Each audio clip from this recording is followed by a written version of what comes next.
Excuse me, but I've got something to tell you first. Thank you for ruining my life! Ashley! What did you do? Everybody's always blaming me for everything. The Dow climbing 250 points at the highs of the day, but the index closed much lower, ultimately ending up just over triple digits. S&P negative for the fourth straight day, the longest losing streak of the year. So has this market gone from buy the dip market to a sell the rip one, Guy? For the last 4 days, absolutely. And I thought, listen, I know the Dow closed higher in the day, 100 and some points, but the S&P is what I watch. I think that's what we all watch. And for the last 4 days, we've had big moves to the upside, followed by markets that closed.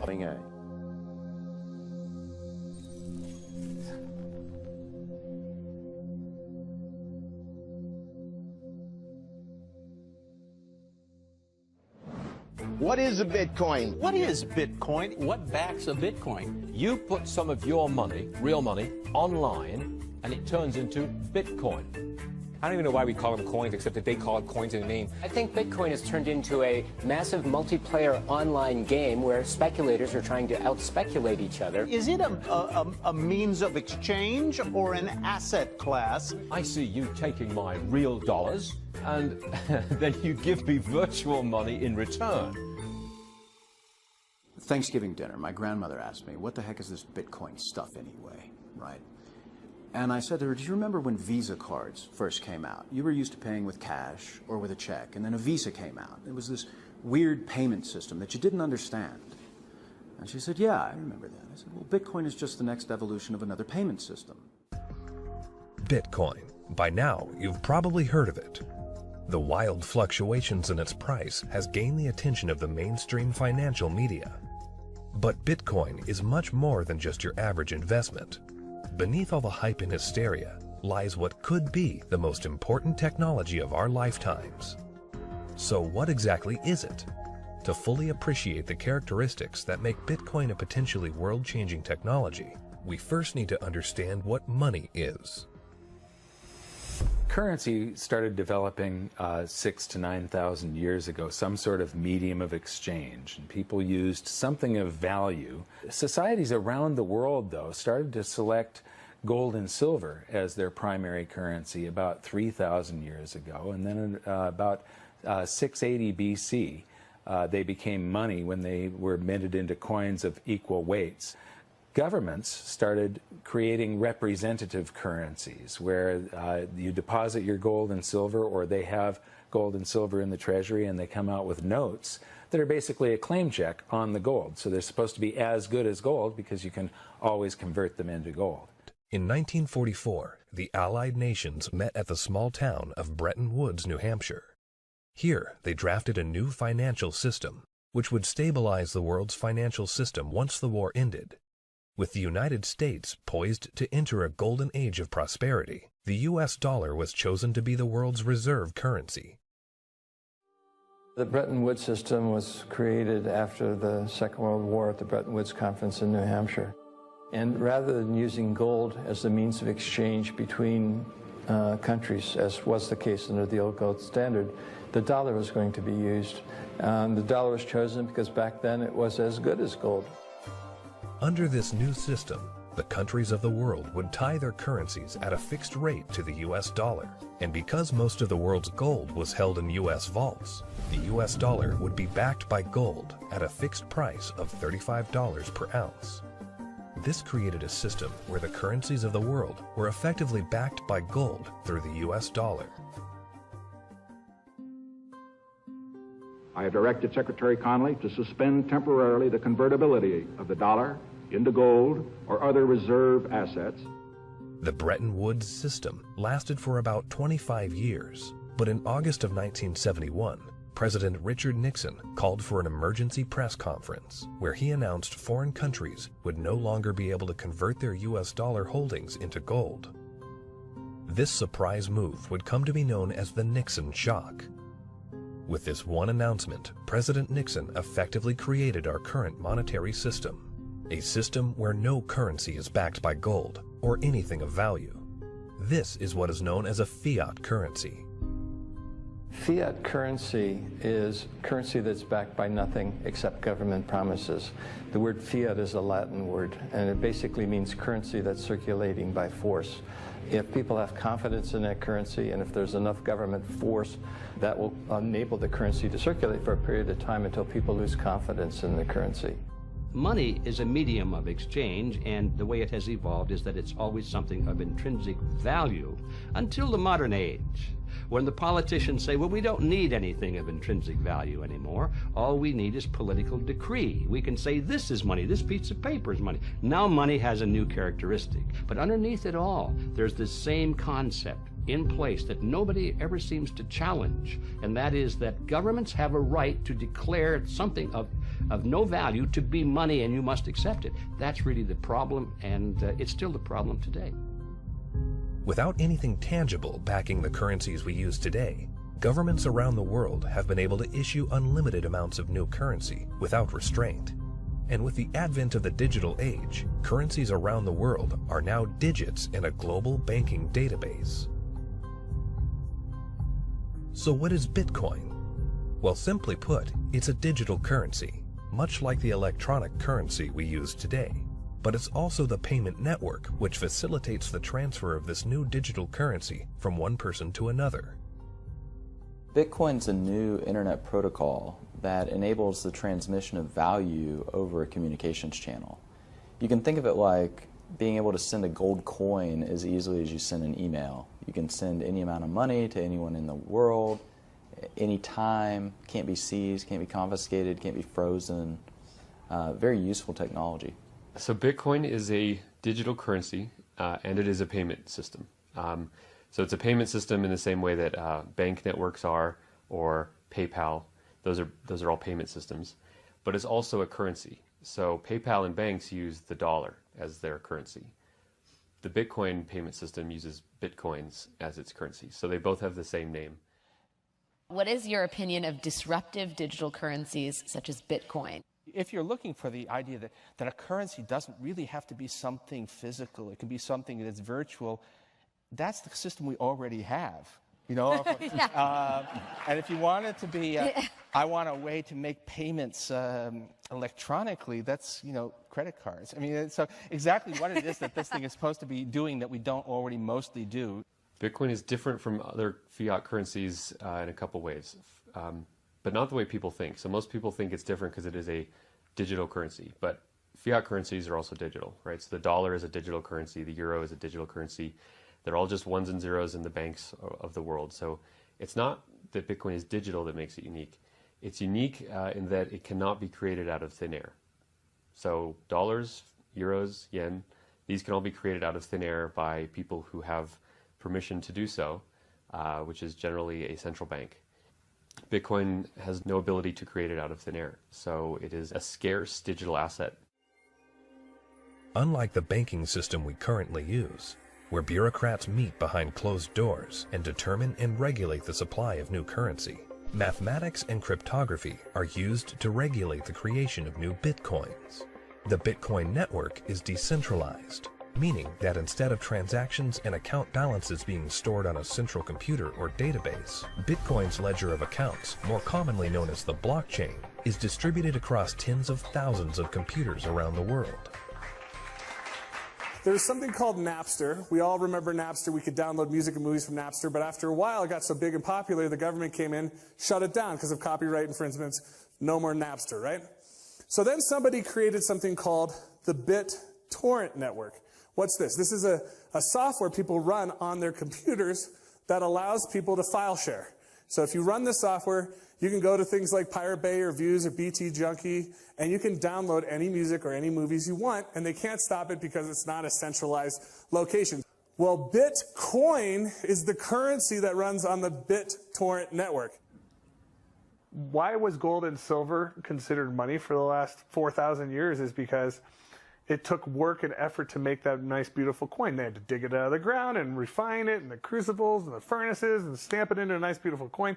And that took work. So you didn't have to trust anybody that they were going to work for you. The work was already done. Well, Bitcoin, proof of work, is the same thing, right? You have to hash away and solve all these math problems. You have to have the chips and the electricity and yada, yada, yada to create a Bitcoin. It would cost today about $800 to make a Bitcoin. I believe that Bitcoin has multiple levels of intrinsic value. The properties like being unconfiscatable, properties like this censorship-resistant value transfer that no one can stop you from sending. More importantly, what gives it intrinsic value is the productive capacity and the brain power of some of the brightest developers in the world that have chosen to work on this open source protocol. And this productive capacity of some of the brightest minds that are building it is what truly gives it value. All Bitcoin transactions are cryptographically verified by thousands of computers on the Bitcoin network. These very powerful computers, known as miners, expend a massive amount of energy and processing power to verify the integrity of each and every transaction. So the miners basically validate transactions. All these transactions are flying around, and they have not yet been formally vetted by the network. If the miner believes the transactions are valid, it will put them in the block, and the block then becomes part of the blockchain. And over time, that becomes the record of truth. And so what that means is that if you receive Bitcoin and a few blocks happen after you receive it, no one can ever take that money away from you because the blocks have been stuck into the blockchain, they can't be reversed, and you know that the money is truly yours. The decentralized nature of the Bitcoin network eliminates a single point of failure and makes it impossible to be hacked or to be shut down. Bitcoin transactions are transmitted peer-to-peer without the need for a third party, meaning that the user is in complete control of their money. It's impossible to be shut down. That's the beautiful thing about it. There is no place, there is no Bitcoin place. You can't shoot Bitcoin. It has no center of gravity, it has no headquarters, you can't shut it down. The only way you could is to shut off the internet. Your average person has absolutely no idea how their email works, but it works, and that's all that really matters. And Bitcoin's very similar to that. But as far as what I would do to tell people or describe to people who don't know about Bitcoin what it is, I would say it's a form of money that you can just use on your phone or your computer in today's digital age where everyone's on the internet. That is much faster to send than most of the banks. And it has, for at least since its inception in 2009, risen in value. For new users, the inner workings of Bitcoin can be quite complex and daunting. But what's important is how this revolutionary technology changes how money is transferred globally. Right now, every single payment that you make to another person goes through an intermediary. Either PayPal or bank or Visa or MasterCard. And more importantly, the governmental jurisdiction decides if you're allowed to make that payment. That payment could be stopped halfway through, and then you have to try and get your money back. With Bitcoin, no one can stop it. The moment you decide to send another person digital value, you can just send it. And there is nobody in your way. There is no one that has to give you permission to pay another person money, and all they need is an internet connection. This has the potential to displace the need for banks as a trust institution. If you and I exchange currency or have commerce using Bitcoin and it goes on the ledger, on the blockchain, we don't need a bank to confirm that that is a valid transaction. One of the differences between Bitcoin and the banking system is it doesn't require a third party to perform. When you make a deposit into a checking account or a savings account, you are actually loaning the bank your currency. They now have title to it, and they have a liability on their books to pay you back one day, but they get to do anything they want with it, and you have this intermediary, this third party, counterparty that has to perform for you to be able to get your currency back. Cryptocurrencies invert the power structure. It isn't a few people at the top controlling a whole bunch of people at the bottom. The power goes to the individual. In the same way that the internet flattened access to information and allowed anyone in the world with an internet connection to learn basically anything they wanted to know and to communicate with anyone else on Earth, Bitcoin does that with money. So now anyone on the planet, no matter their age or the arbitrary geographic location in which they were born, or the arbitrary rules of the people that govern over them, that person can now engage economically with anyone else in the world directly. And that's profoundly powerful. You do not need a bank account to interact with Bitcoin. You do not need a bank account now to receive an honest payment from someone else in the world and know that the money is legitimate and good and can't be rescinded. So money now can't be censored. Any two people can send it between each other through Bitcoin. Cryptocurrency Bitcoin has once again defied naysayers by spiking above $18,000 at one point today. Bitcoin hits a new high. We had this incredible run up in the fall going into the holidays, and then we've seen a pretty big pullback. This is a 30% loss in the week and a 50% loss in the year. The past year has seen the price of Bitcoin rise and fall in dramatic fashion, getting the attention of Wall Street and the investment community. Bitcoin is now seen by the public as a speculative asset class that can be traded, but the core fundamentals of this important technology cannot be overlooked. The use of Bitcoin is particularly vital in the developing world, where billions of people are without basic banking services. People who see the price all the time, especially in advanced societies, they focus more on the price, and they think that Bitcoin is an investment solely, and that it goes up and down like a stock based on news and expectations. But the fact is, probably there's more people in these kind of third economies. They don't own a lot, but they own it, and they own it because they need it.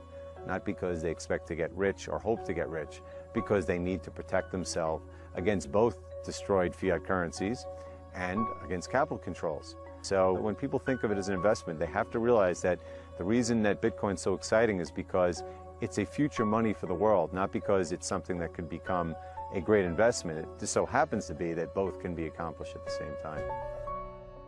One of the great powers of whether it's Bitcoin or any other cryptocurrencies, if we can figure out how to scale the technology, we can solve a lot of problems in the financial system. We can transact with each other globally at very low cost and very efficiently. And there's tremendous market power in that. Has nothing to do with anyone in the financial system. People want to be able to communicate and transact with each other simply and quickly, and the hunger to do that is enormous. Today, Bitcoin is seen as a financial asset, but as the technology develops, the blockchain that powers Bitcoin may be used to verify transactions other than the transfer of money. Each Bitcoin is divisible into 100 millionth of a Bitcoin, called a Satoshi. These tiny fractions of a Bitcoin can be programmed to represent assets other than money. In this way, the Bitcoin blockchain can be used to verify transactions of all kinds of items without the need for a central authority. The Bitcoin blockchain is a tremendous technological innovation that enables distributed consensus. People are able to come to agreement on what the state of this ledger should be and what it is. And that enables people to have trust without trusting any other party or person or institution. So anywhere we need to have trust, where we need to be able to verify what is the true and correct state of something, that has an application to be put on the Bitcoin blockchain. For 6,000 years of recorded history, we've always had this problem when we want to engage in consensual exchange. That is, if we're strangers, can I trust you? And what's happening with Bitcoin and the blockchain, the technology that powers Bitcoin, is it is now possible for us to have trustworthy exchange without those third parties. The trust is built in through the cryptography. That guarantees the exchange of value. Well, that means that there's this technology that is as disruptive as the internet was to publishing, but this is disruptive to these 100 different institutions that really are the glue that pulls society together. You know, everything from as mundane as notary publics to the land titling, to coining money, to voting. All kinds of these things are going to be recreated in the blockchain in a way that we will finally be able to fully trust. But what that means is what we've seen technology do to lots of private industries is now going to start doing to government function. The thing for me is understanding the implications of what this is. You can take 100 million bits of a Bitcoin. Each bit is called a Satoshi, right? And you can program that to be anything of value. It can represent titles to automobiles or real estate or diamonds or gold or votes in elections. Anything of value can now be digitized and tokenized, put up on the blockchain, and transacted, can be sent across the internet without having to go through a trusted third party. I think the blockchain and Bitcoin is going to change the world. I think it's going to change everything in terms of protecting people's identities, allowing people to own property. Bitcoin's for the 2 billion people that don't have bank accounts, the 5 billion people that can't prove they exist. They don't have title to real estate and stuff. That's what Bitcoin's going to change the most for those people, is because, you know, they're going to jump from the third world to the first world. It's really going to revolutionize Latin America, Africa, Southeast Asia, where people can finally now own real estate. We can have a transparent election that can't be hacked. Imagine. That's going to change the world in and of itself. Tempers are beginning to flare. These people have already been in queue for more than 3 hours now. Carrying currency notes, the government suddenly banned on Tuesday night. Because anyone can start using Bitcoin by simply installing an app on their phone, Bitcoin can be used by the developing world to protect their wealth from unstable currencies and government control. We're seeing it behave as a crisis currency in Venezuela, in Nigeria, in Zimbabwe. When these countries can't get a grasp on their own monetary policy, people flood to Bitcoin. The fate of the unbanked and underbanked population no longer lies in the hands of corrupt governments, centrally planned economies, and central banks. There's a new option, a plan B. Personally, I live in the United States, and a lot of people in the U.S. get bank accounts very easily, have credit cards, debit cards, and all of that, and they don't find that there are too many frictions and pain points. But in a country like India, there are 233 million individuals who are unbanked, who don't have access to a traditional financial infrastructure, and so they're operating cash payment to cash payment. But Bitcoin has become a game changer. So individuals, in essence, can hold on to it, they can spend it, they can transfer it internationally. There are so many use cases.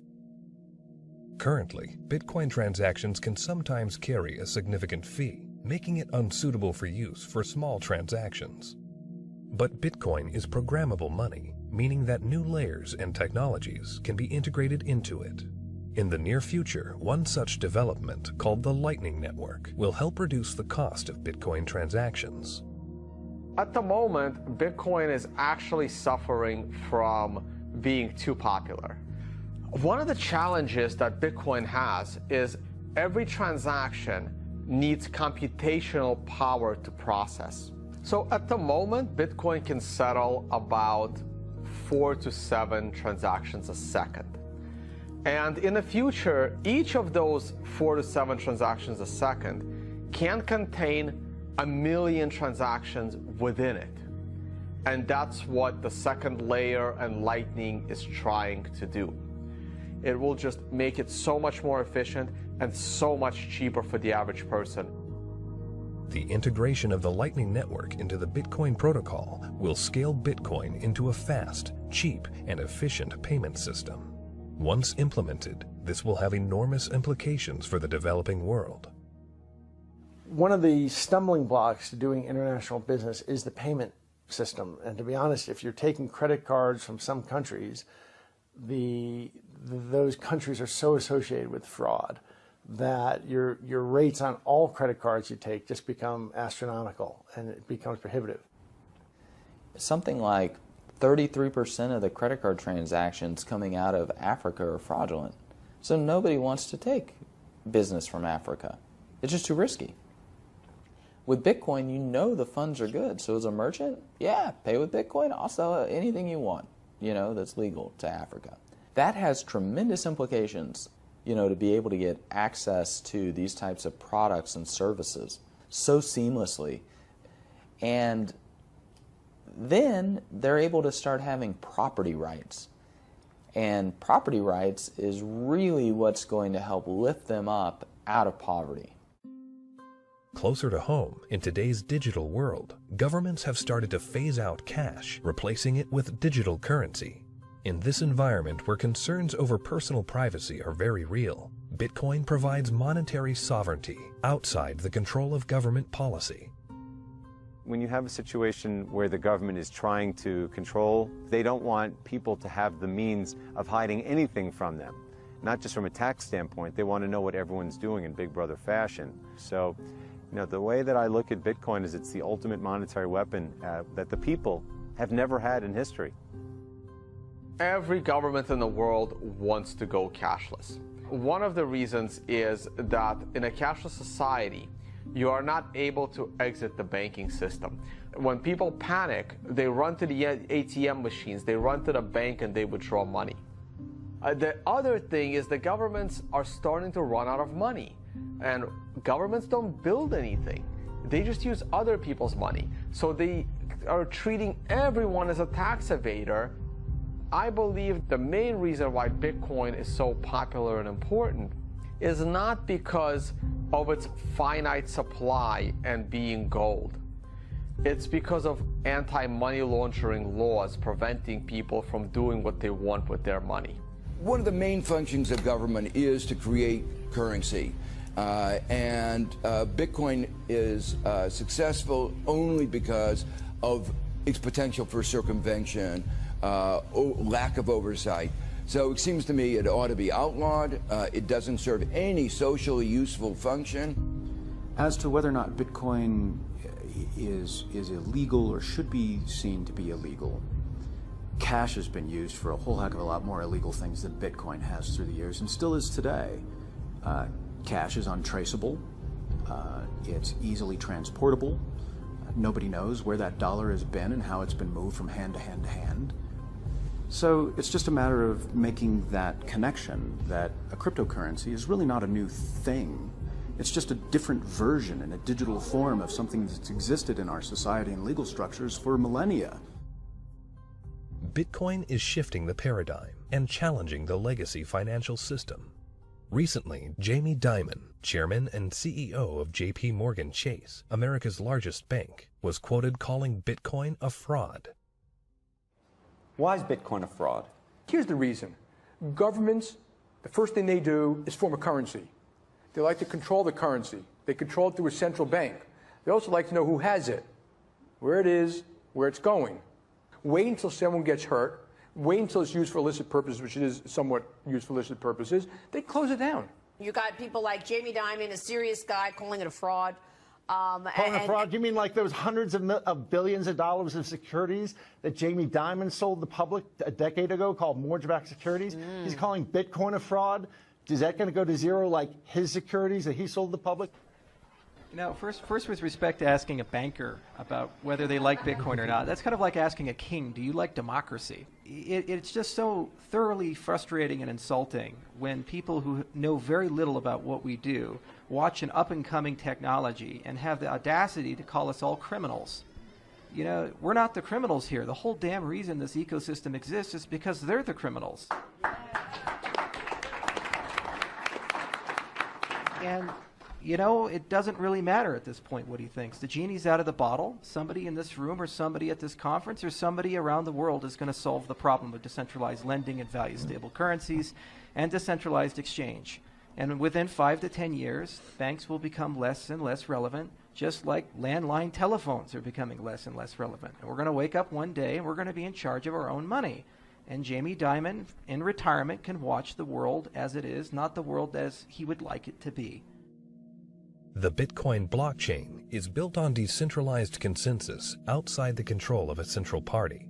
However, with the hype in the rise of cryptocurrencies such as Bitcoin, both central banks and commercial banks have started to develop their own digital currencies under the guise of what they call blockchain technology. My big fear is that what is going to happen is blockchain technology will be adopted by governments, and fiat national currencies will be run on blockchain technologies, and the whole monetary system globally will eventually become cashless. And at that point, if it's centralized and there's an entity that runs the blockchain, they can lock you out of it if they don't like what you're doing, and they can trace everything that you do. Every transaction, everywhere you go, will be recorded. And so, you know, if we're not careful, this has the ability to enslave us or free us. I think blockchain or any kind of open ledger distributive database will have a tremendous impact on our world. My fear is that, and this is used to centralize, digital technology gives a banker the ability to put a chip in you, to tax you whenever they want, to interface with a money system with you physically, and to perfect the collateral.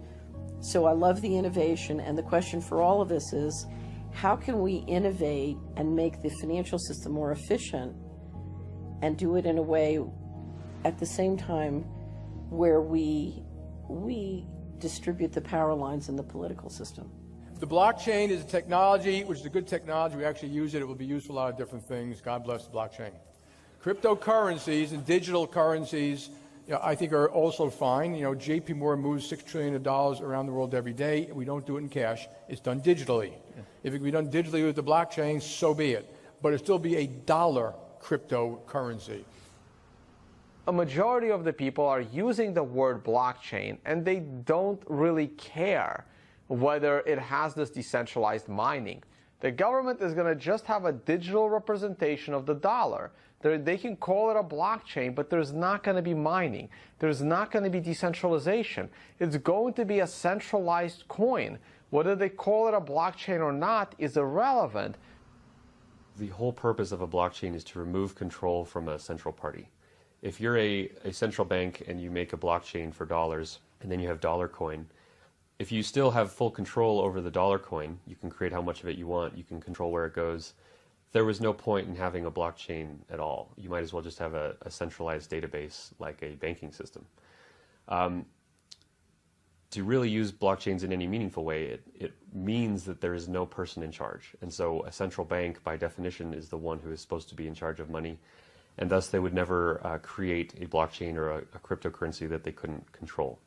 So that's why they will likely be made redundant, because the market can choose what kind of money it uses. And it now has a choice between a digital currency that can be controlled by central parties and inflated without limit, or a digital currency that cannot be controlled by any central party and that has a fixed amount and can't be debased. Over time, that's going to be a very obvious choice. Bitcoin and the blockchain behind it are incredibly powerful technologies. As the future unfolds, these technologies could be used to restructure the financial system into one of fairness and equality for all, a system outside the control of the banking elite. We have millions of people now taking an interest in what is money, the question of what is money, what should it be?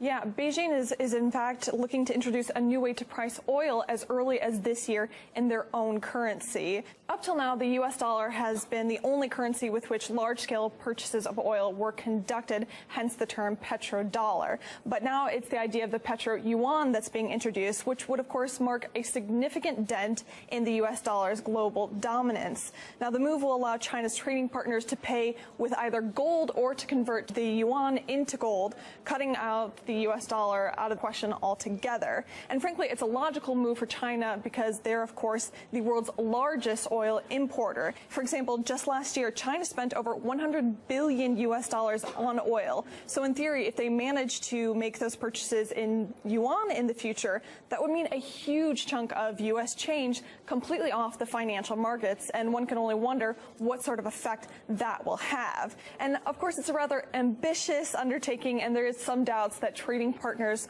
will get on board to make that possible. And of course, it goes without saying that after 4 decades of the U.S. dollar priced oil, it's not a change that will happen overnight.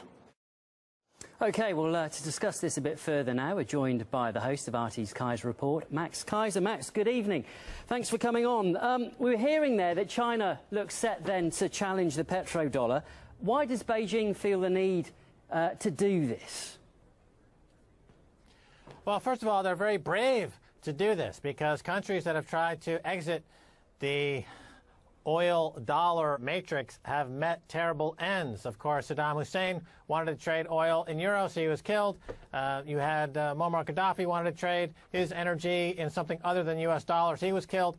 So the track record here is pretty dire. So kudos to China for taking this project on. And, of course, they are rumored to be the big buyer in the Aramco offering of their state oil facilities coming down the pike. So this makes sense in a geopolitical sense in terms of you've got China and Russia and the Saudis are looking to escape the U.S. dollar hegemony. They're looking to de-dollarize. That's a concept we see all over the world right now as countries want to escape from the U.S. military-industrial complex. These countries around the world are tired of funding America's military adventurism by being a party to the empire of debt, as it's known around the world, the U.S. dollar, and they want to split off. They want their autonomy.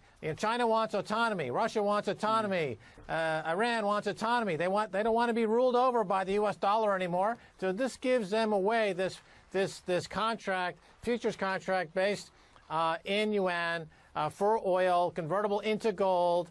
It means that these countries can finally, and it's been in place since the end of World War II, escape the Bretton Woods U.S. dollar hegemony, empire of date, supremacy, world reserve currency, that is the U.S. dollar, and we're in a new beginning, I think. Is there anything then that the U.S. can do about this? Because it's not going to be happy that it's going to lose the petrodollar, so how would you expect it to fight back? Well, they're exactly right. They will fight back. They will start a war. Maybe they'll start a war between Japan and China. Maybe they'll start a war with North Korea.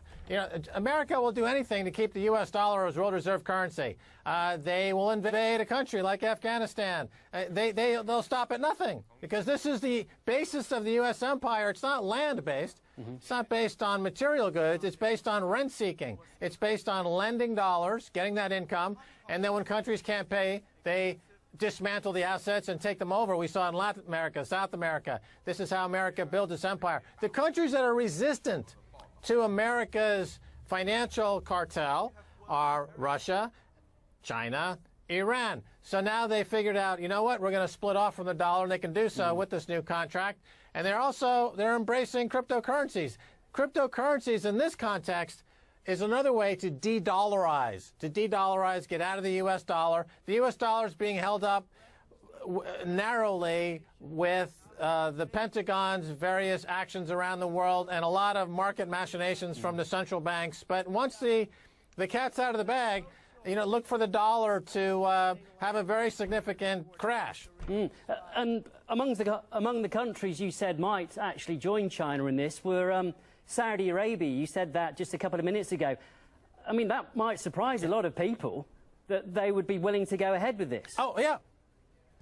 So absolutely. So how could they be able to do this and simply switch out of the US dollar? Do you think it's that simple for them? Well, it's not going to be simple, but there's definitely a motivation for the Saudis to, they want to float Aramco, for example, because they need the money, because they're deeply in debt, and they're running out of cash, and they wanted to do an IPO of Aramco on either the London or the American exchange, but they were prevented from doing so from the legal actions of the 9/11 survivors, who rightly point to the Saudis as the cause of 9/11, the architects of 9/11, and they were allowed in America for those lawsuits to go forward. That's a pretty recent development. Only in the last year or so, lawsuits against Saudis for terrorism for 9/11 have been allowed to go forward. So now the Saudis are like, okay, if that's the way you feel, America, then we're going to take our business to China, Russia, Iran, So there's a huge split between the Saudi and America right now. The petrodollar, which got started in 1970, 1971, that's coming to an end.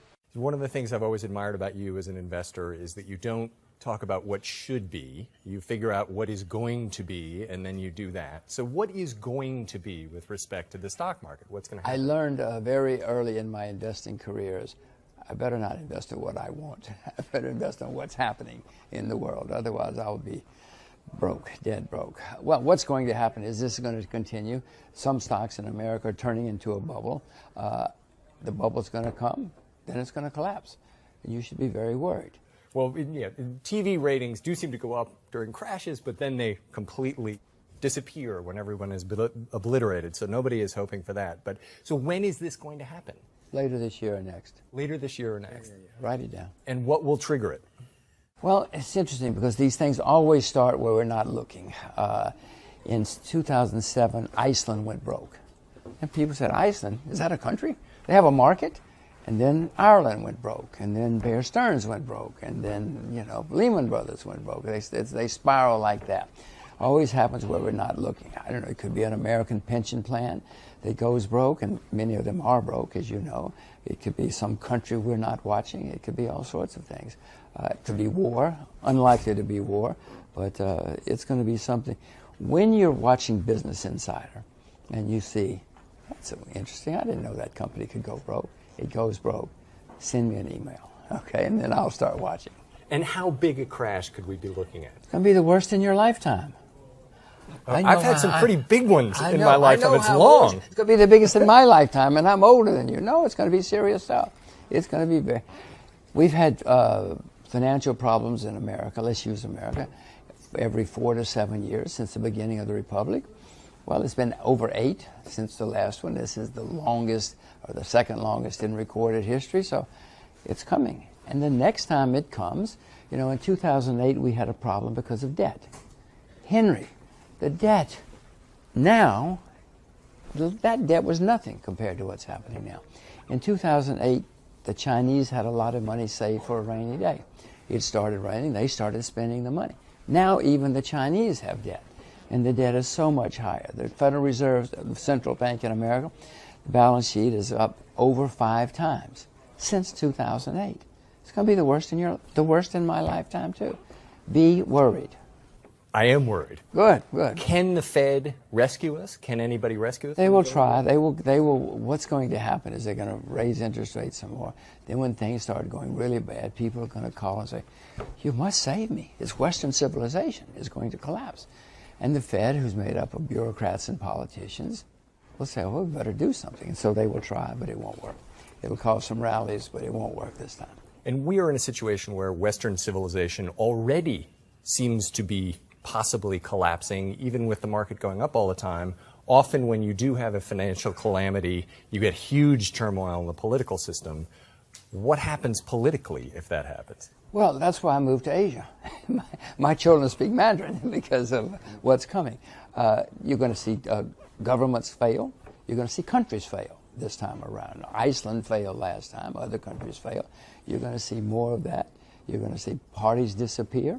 You're going to see institutions that have been around for a long time. Lehman Brothers has been around over 150 years. Gone. Not even a memory for most people. Well, you're going to see a lot more of that next time around, whether it's museums or hospitals or universities or financial firms. Excuse me, but I've got something to tell you first. Thank you for ruining my life. Ashley! What did you do? Everybody's always blaming me for everything. The Dow climbing 250 points at the highs of the day, but the index closed much lower, ultimately ending up just over triple digits. S&P negative for the 4th straight day, the longest losing streak of the year. So has this market gone from buy the dip market to a sell the rip one, Guy? For the last 4 days, absolutely. And I thought, listen, I know the Dow closed higher in a day, 100 and some points, but the S&P is what I watch. I think that's what we all watch. And for the last 4 days, we've had big moves to the upside, followed by markets that closed effectively on the lows of the day, and they've seen it now for 4 days. I think that's a bit of a trend. So I would say yes. The only caveat is the VIX, quite frankly, and Pete can speak to this, should have been higher today, and banks traded well. So got some cross currents. But in terms of the broader market, I do think you're in the short term, at least, in a sell the rip mode. You know, the VIX could have been higher, but the reality is, look where the S&P actually traded today. I mean, we needed a 1% move for a 16 VIX. We're a little bit above that level right now. So actually the VIX is showing you there is a little bit of a fear factor in there because it's a little higher than it probably should be given the moves we're getting out of the S&P 500. I think what we're really seeing in these markets right now is sell the rips. That makes a lot of sense to me because when there are valuations all across the area of the markets that it just seems a little inflated, so you want to take a little something off. I agree with that, so I'm more on the sell the rips than I am on buying the dips right now. But I think the reality is we're still in this rotation of almost daily. And today, materials, energy, they were out, but all of a sudden you look back, you look at McDonald's, you look at UNH, some of these names that were skyrocketing to the upside. Not just the Boeings of the world anymore. There are other names that are actually leading at least the Dow. Look, for any part of your portfolio that's tactical, there's no reason why you're supposed to be buying these dips. Think about all the uncertainty out there. And I don't, it's not Fed, it's not interest rates, it's not Washington, it's not trade wars, it's not valuations, it's all of them after a massive move in stocks. So when I look at what the dollar did intraday, that's enough to hurt stocks. So that actually the Dixie around 11 o'clock, around the time these numbers came through, went from having a difficult time getting through the 50-day to now maybe, look, if we've got a dollar rally here, that's obviously very supportive to some companies, but I think that's a tailwind. I think it's a tailwind for markets, especially markets that at least in the last week or two have shifted towards at least some concern about growth. So no, I don't think you need to do anything aggressive here. I've been frustrated as a trader by some of these things that have failed to break out above the 50. Emerging markets, for example, every time it looks like intraday we're getting a breakout, that tactical part that I'm trading is pulling back. This is a change in mentality, though, for most investors out there, not to buy the dip. It's time to be alert. This is the time to be alert for any signs of a failure in the S&P 500. Why? There are two really good historical precedents to the current market configuration. The setup is as follows. Stocks suffer a rather quick correction, bounce back, take out the previous lows, and experience a waterfall decline. The period of time from the bounce back high to a new low was 7 days. Let's look at the 1929 crash to start. The S&P 500 peaked at 31.86 on September 16th, 1929. Over the next 14 days, the index experienced a 10.08% correction. Then, over the next 4 days, stocks bounced back by 7.54%. What followed was a 7-day period of time where stocks drifted lower, and then on October the 18th, 1929, the low was broken and a waterfall decline ensued. The decline from October 8, 1929 to November 13th, 1929 was a 22-day waterfall decline, with stocks dropping 42.68% in November 13th, 1929. The 1987 crash was a remarkably similar experience. Stocks peaked on August 25th, 1987, and then began a 7.79% decline over 18 days. Stocks then rebounded by 5.65% over the following 10 days, peaking on October the 5th, 1987. Over the next 7 days, the low failed and a waterfall decline followed. The decline was 28.51% over 4 days, culminating in a low on October the 19th, 1987. In the last 40 days, we've seen the S&P 500 peak at 2872.87 on January the 26th. Stocks experienced a 10.16% correction over 9 days, and then they bounced back by 7.96% over the next 20 days, ending last Friday, March the 9th. We are now in that 7-day window where stocks need to hold up. If over the next 7 days we drift lower and take out the 2581 low of February the 8th, history suggests this is a setup for a waterfall decline. S&P suffers longest losing streak of the year as Mueller trumps Navarro.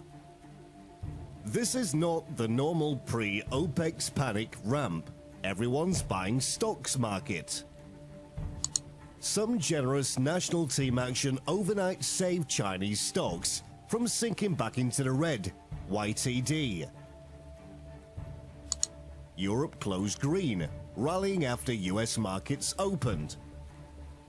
Stocks rallied after Peter Navarro appeared on CNBC with Rick Santelli and did not say something earth-shattering. It seems we have a low barrier for what is good news again.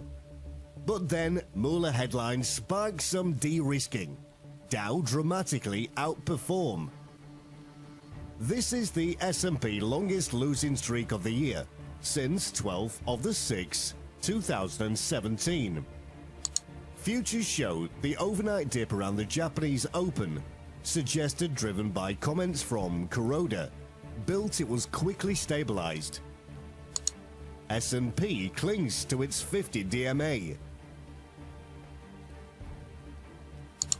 Stocks also stumbled when WMT was whacked with a whistleblower lawsuit, but once again Boeing was in charge. FANG stocks were marginally lower on the day, but as Bloomberg details, the rally in the FANG block of tech shares and its mega-cap brethren just surpassed a dubious milestone. An index of 10 tech growth shares pushed its advance to 23% so far this year, giving the group an annualized return since early 2016 of 62%. That frenzied pace tops the Nasdaq Composite Index 66% return in the final 2 years of the dot-com bubble. The NYSE FANG index has risen 76% in the past year, picking up pace from 41% in the previous 12 months. Bank stocks stabilized a little today after what's been an ugly week. Also of note, for the 5th day in a row, VIX is holding at its 50 DMA ahead of tomorrow's OPEX. Treasury yields were broadly unchanged today, with the very short end up 1 to 2 BPS. Once again, the yield curve flattened to fresh lows since October 2007. The dollar index screamed back into the green for the week and unchanged from pre-payrolls. This is the biggest jump in the dollar since February. PMs and copper drifted lower on the day as the dollar ripped but crude bounced higher. Kudlow had a great day after saying sell gold, buy King Dollar. Another ugly day though for cryptos, as weakness accelerated dramatically overnight from the losses after Google announced its crypto ad ban, but dip buyers scooped up some in the US session. Finally, we know that the only asset class to see its volatility fully normalized since February's fiasco is gold. Stock slide, break-evens tumble after White House confirms $100 billion China deficit target. For the 3rd time in a row, stocks have burst higher out of the gate, only to be met with a wave of selling, which has promptly pushed the S&P to session lows. While there has been no specific news catalyzing the move, traders are attributing the move to a sudden drop in 10-year break-evens, with 10-year real rates unchanged, as long-term inflation pressures are suddenly looking far less pressing, which in turn has pushed break-evens back levels not seen in 1 month as real 10-year yields remain range-bound. One potential factor spooking risk may be a Reuters headline, which confirms that the White House is seeking a $100 billion reduction in the trade deficit with China. This confirms reports from last week that the Trump administration is planning to cut the annual US trade deficit with China by $100 billion. For context, the US-China trade deficit reached a record $375 billion last year, which means the White House is targeting roughly 26.7% of trade. Meanwhile, after the tariffs on US steel and aluminium imports as per Section 232, the technology sector is considered the next target, as the US wants to tackle China's use of intellectual property. Reports suggested such tariffs could come as early as this week, with sources noting that anywhere between $30 billion and $60 billion in tariffs may be targeted.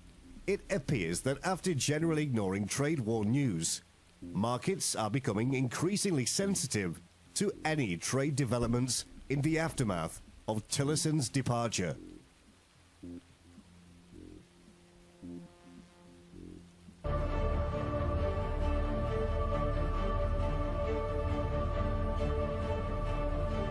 US national debt hits $21 trillion. For 8 years, we took every opportunity to point out that under Barack Obama's administration, US debt was rising at an alarmingly rapid rate, having nearly doubled, surging by $9.3 trillion during Obama's 8 years. It now appears that the trajectory of the US debt under the Trump administration will be no different. And in fact, based on Trump's ambitious fiscal spending visions, may rise even faster than it did under Obama. We note this because as of close of Friday, the US Treasury reported that the total US debt has risen above $21 trillion for the first time. Putting this in context, total US debt has now risen by over $1 trillion inside Trump's first year, and the real spending hasn't even begun yet.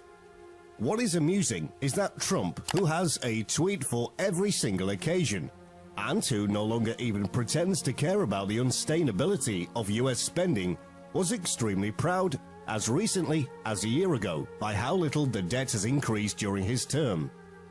We doubt today's milestone will be celebrated on Trump's Twitter account. And while some can argue, especially adherents of the socialist magic money tree, or MMT theory, that there is no reason why the exponential debt increase can't continue indefinitely. One can counter with the following chart from Goldman, which shows that if one assumes blended interest rate of roughly 3.5% as the Fed does, and keeps Americans' debt-GDP ratio constant, in a few years the US will be in what Goldman dubbed uncharted territory, and warned that the continued growth of public debt raises eventual sustainability questions if left unchecked. The bad news, however, is that debt GDP will not be constant, as the CBO recently forecast in what was actually an overly optimistic prediction. Is the US economy really growing? No. Most people are aware that GDP growth has been lower than expected in the aftermath of the global financial crisis of 2008, GFC. For example, real GDP growth for the past decade has been closer to 1.5% than the 3% experienced in the 50 years prior to 2008. As a result of the combination of slow economic growth and deficit spending, most people are also aware that the debt-GDP ratio has been rising. However, what most people don't know is that over the past 10 years, the dollar amount of the cumulative government deficit spending exceeded the dollar amount of the GDP growth. Put in another way, in the absence of deficit spending, GDP growth would have been less than zero for the past decade. Could that be true? Let's begin with a shocking chart that confirms the statements above and begins to answer the question. The black line shows the difference between quarterly GDP growth and the quarterly increase in Treasury debt outstanding, TDO. When the black line is above zero, the red dotted line, the dollar amount is GDP is growing faster than the increase in TDO. From 1971 to 2008, the amount of GDP typically grew at a faster rate than the increase in TDO, which is why the black line is generally above the red dotted line. During the 1971 to 2008 period, inflation, budget deficits, and trade deficits varied widely, meaning that the relationship between GDP growth and TDO was stable even in the face of changes in the economic variables.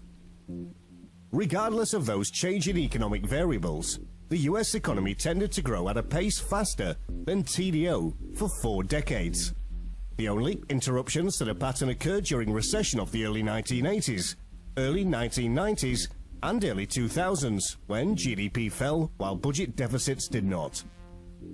The pattern of GDP growth exceeded TDO changed after 2008, which is why the black line is consistently below the red dotted line after 2008. A change in a previously stable relationship is known as a regime change.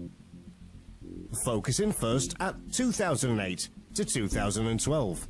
The increase in TDO far exceeded GDP growth due to an unprecedented amount of deficit spending compared to historical norms.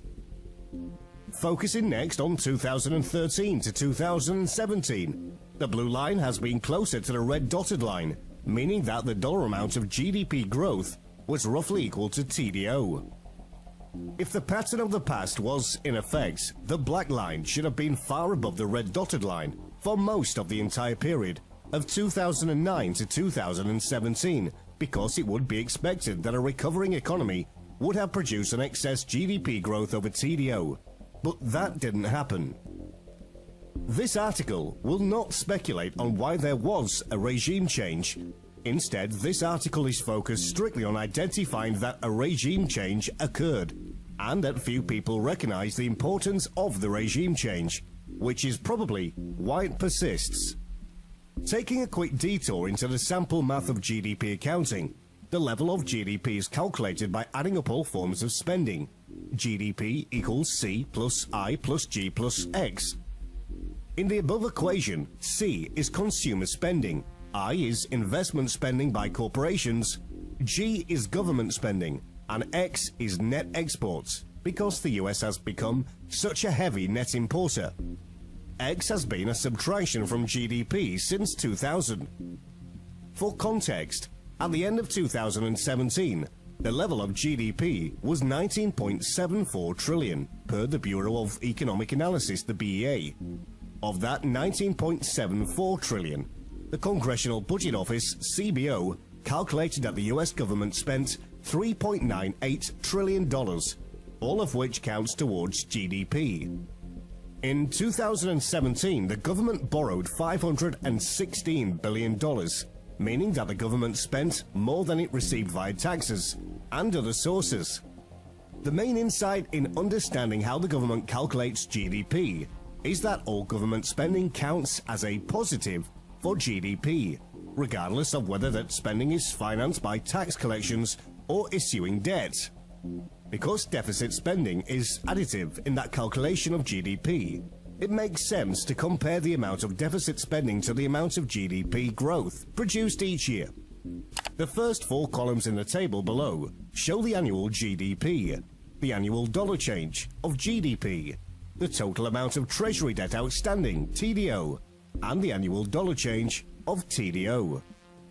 Comparing the second and fourth columns, it is easy to see that the annual increases in TDO regularly exceeded the increases in GDP. The final column to the right shows the increase in TDO as a percentage of the annual change in GDP growth. When the ratio is greater than 100%, the increase in TDO is responsible for more than 100% of annual GDP growth. Reinforcing the message of Chart 1, the annual increase in TDO exceeded annual GDP growth in each of the years from 2008 to 2016. The only year in which annual GDP growth was greater than the increase in TDO was in 2017, possibly due to the debt ceiling caps, which have now been lifted. The cumulative figures are even more disturbing. From 2008 to 2017, GDP grew by $5.051 trillion, from $14.55 trillion to $19.74 trillion. During that same period, the increase in TDO totaled $11.26 trillion. In other words, for each dollar of the deficit spending, the economy grew by less than 50 cents. Or put another way, had the federal government not borrowed and spent the $11.263 trillion, GDP today would be significantly smaller than it is. It is possible to transform Chart 1, which shows annual changes in TDO and GDP from 1970 to 2017, into Chart 3 below, which shows the cumulative difference between the growth of TDO and GDP over the entire period from 1970 to 2017.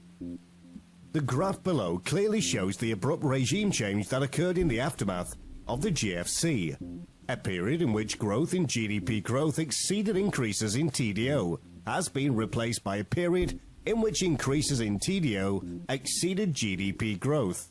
Unfortunately, Extending the analysis forward tells us the problem will only get worse. Over the entire period from 2008 to 2021, the increase in TDO will exceed GDP growth by $7.531 trillion. $15.843 trillion of TDO compared to $8.312 trillion of GDP growth. While most people will accept that deficit spending is required for short periods to offset economic disturbances, even John Maynard Keynes wouldn't expect it to become the norm. Nor would he expect that $1 of deficit spending would produce less than $1 of GDP growth. Investments and policy implications. The purpose of this article is to clarify the changing relationship between the dollar amounts of GDP growth and budget deficits, which are funded by TDO. If needed, the GDP growth has become reliant on budget deficits post-2008. There are many implications for investment policies across all asset classes. For example, mind poor organic growth in the private sector explain the unexpectedly low inflation environment and historically low capital investment. If so, what are the implications for stocks and bonds? Conclusions. All government spending boosts GDP calculations, regardless of whether government spending is financed by tax collections or deficits financed by debt insurance. Isolating the interaction between increases in TDO and the dollar amount of GDP growth, the data show a regime change post-2008 compared to the period 1971 to 2007. In the period of 1971 to 2007, the dollar amount of GDP growth exceeded increases in TDO, except in years in which the economy was in recession. In the period of 2008 to 2017, annual increases in TDO regularly exceeded the dollar amount of GDP growth, which remarkably occurred during years that GDP was calculated to be growing.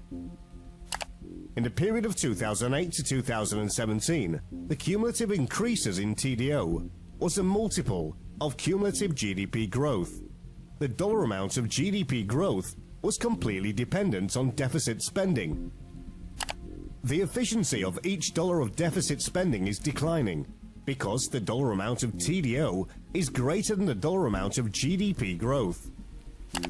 In the period of 2018 to 2021, the increase in TDO will continue to exceed GDP growth, per forecast made by the BEA and CBO. That is, GDP growth will be dependent on continued deficit spending. Importantly, if the economy slips into recession, it is possible TDO will grow at well over $2 trillion per year, meaning that the gap between TDO and GDP will get much larger. So as the rates move up, then clearly the debt load is quite damning. So how do you see that playing into the various dynamics in the U.S.? I'm glad you mentioned that. It's true, nobody talks about it. I mean, we just had a tax cut in the 9th year of an economic expansion that adds $1.5 trillion to the national debt over 10 years. I mean, that obviously that increases the cost on the debt. Then you had, in the last cycle, since 2007, 14 trillion of new debt added, public and private, and all you got was about a 4.5 trillion increase in GDP. That has to be worrying, and nobody talks about it. Out of this 47 trillion debt, 20% is rolled over every year. So you can make the calculation. If interest rates go up by 1%, debt servicing costs go up by 100 billion a year, and that's about the size of the benefit of the tax cut. So go figure. I think debt will become a lot more of a topic in the next few months.